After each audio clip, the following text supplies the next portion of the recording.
Other interesting business news, you have Verizon missing their revenue goal as sales continue to struggle. Perhaps they need to bring back the big-eared guy from the 90s where they have, what was the old saying they used to have at Verizon? Where you at? No, wait, that's Boost Mobile. What did Verizon have? A marketing campaign so ineffective, I don't remember. I know AT&T has an AT&T girl. T-Mobile had the girl from Cheers, that sitcom, a great sitcom from back in the day. What is Verizon known for? I just remember there's a comical guy who had big ears on the commercials. Terrible marketing, Verizon. I barely remember it at all.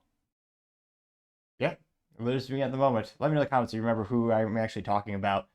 Now, not great news, again, because sales, well, worst thing you can do for Wall Street is miss your sales expectations. Well, geez, really any sales role in general. Well, this comes to us thanks to Yahoo Finance, the OG search engine from way back in the day when they were actually bigger, more powerful, and successful than Google, which, fun business story for another time, perhaps.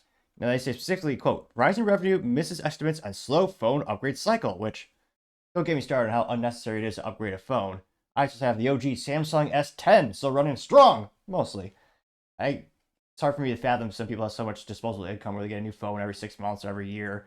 They can have a slightly better camera or slightly better pixels put on the screen. Ironically, I do work in tech, but it's more data center, cybersecurity on a larger business scale, but partially digress.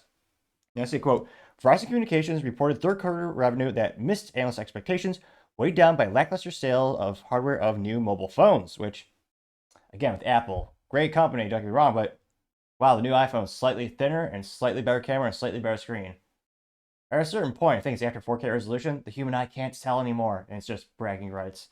Then they say, quote, the company reported a net gain of 239 monthly phone subscribers, beating analysts' projections of 222,000, but total revenue was essentially flat from a year earlier at 33.3 billion, slightly under analysts' expectations of 33.4 billion, as the service revenue and growth offsets the handhelds decline in sales for them lately. On the second consecutive quarter, the lower equipment revenue overshadowed other gains. The stock dipped 4.1% earlier this week. I also had Bloomberg Intelligence analyst saying, quote, the downturn in equipment sales is tied to a lack of compelling new hardware features on the smartphone market, leading to a marked reduction in switch and lower churn, which, again, in the U.S., don't get me wrong, I like the boutique phone manufacturers, but realistically, you have Apple and Samsung.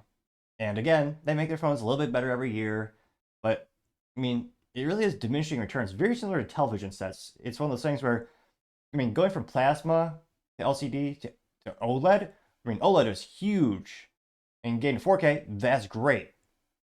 They're so desperate for sales. A couple years ago, they tried curved TVs for New York Minute.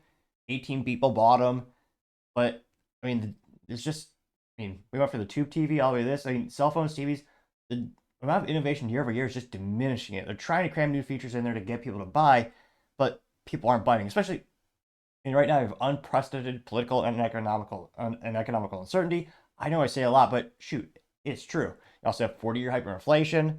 Now they continue to say, quote, telecom executives, including Verizon Chief Executive Officer Hans Vestager, have said they didn't expect Apple Inc.'s latest iPhones, which came out in September, to spur a significant upgrade cycle. Apple's iPhone 16 offers only slightly modest hardware upgrades, and its advanced artificial intelligence technology will only be gradually added to the device via incremental software updates. Vestager said that it's still unclear whether the promises of AI capabilities in the new iPhone will convince people to upgrade. Yeah, I'm skeptical too. Historically, consumers have been persuaded to trade in their devices by hardware redesigns or significant network evolution, such as 5G. Vestager also said, is it the software side going to do that? It's too early for us to say, so we haven't seen much in creating the cycle. Now, they also know that consumers used to upgrade every 12 months. Geez, were they working at Ritz-Carlton? Every 12 months? Now, this sounds more accurate. Well, anecdotally, that's kind of what my perspective is, but they say, but now they're keeping their phones as long as 40 months, which unfortunately, they're not, this might just be Verizon's data. They're not giving us the actual sample size on these averages, but yeah, that is pretty dramatic in terms of people making things last longer. Going from replacing it once a year, 12 months, to nearly every 4 years. Or, I'm rounding up a little bit to get to 40 months, but yeah, more likely close to 3.5, but still. Now, they also say that a pool of new potential wireless customers tightens. New York-based Verizon has been offering customizable mobile and broadband plans through a series of perks on savings and streaming services such as Netflix and Max, which worst marketing in all history. Instead of HBO or HBO Max, they called it Max, which 18 people recognize and care about. They were started as HBO, and that's how most people know them. But yeah, terrible marketing decisions isn't the first thing they've done. Now, they continue to say that, quote, the company has also pushed and fixed wireless product, which delivers high-speed internet over airwaves rather than going through lines at home. Restberg said that convergence of plans and products will attract customers and leads to lower churn or customers leaving for rivals, which, again, this is a fancy way of saying bundling more and more things, which all the major telecom providers do. Now, they also say that Verizon added 389,000 total broadband subscribers in the third quarter and increased its fixed wireless subscriber base by 363,000 customers. It brings in a total of fixed wireless nearly 4.2 million subscribers, hitting the company's own target 15 months ahead of schedule. So that's great. But overall, still not phenomenal news for Verizon as they continue to struggle. And I mean, 500-pound gorilla traditionally used to be really AT&T, based in a great country, or some might argue the great state of Texas.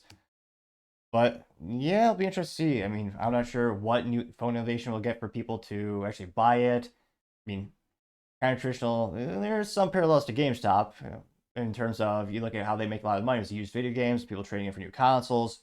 Well, a lot of these phone stores like that, they had incentives to bring your old phone or give them a new phone. They'd sell the old phone for a pretty good profit to the secondhand market or that whole other retail establishment. So, not great news for Verizon. Granted, gotta say that, of course, not financial advice. And it'll be interesting to see what happens to Q4 when, again, traditionally speaking, a lot of companies have a big increase in revenue Q4. That's where, I mean, the traditional Back in Black, well, not just AC/DC song, but Black Friday when you actually get into the black part of the ledger where you're profitable. So maybe the sales will pop next quarter, but let me know. Do you think Verizon's going to knock it out of the park Q4? Do you think they'll continue to be moderately slow or steady? Or might they dip a little bit? Let me know in the comments because, as always, be fascinated to hear what you have to say. Thank you, everyone, for taking the time to tune in. Again, trying to get to 4,000 subscribers by the end of the month. So if you can click that button, I really appreciate it. Also, give me a thumbs up, thumbs down, or comment. It's a great way to give me some additional insight and feedback, letting me know how to make the show better and better. Lastly, don't forget to take time to tell your family, tell your friends, tell your coworkers, heck, tell your enemies, tell anyone and everyone. Just stay safe, fight the good fight.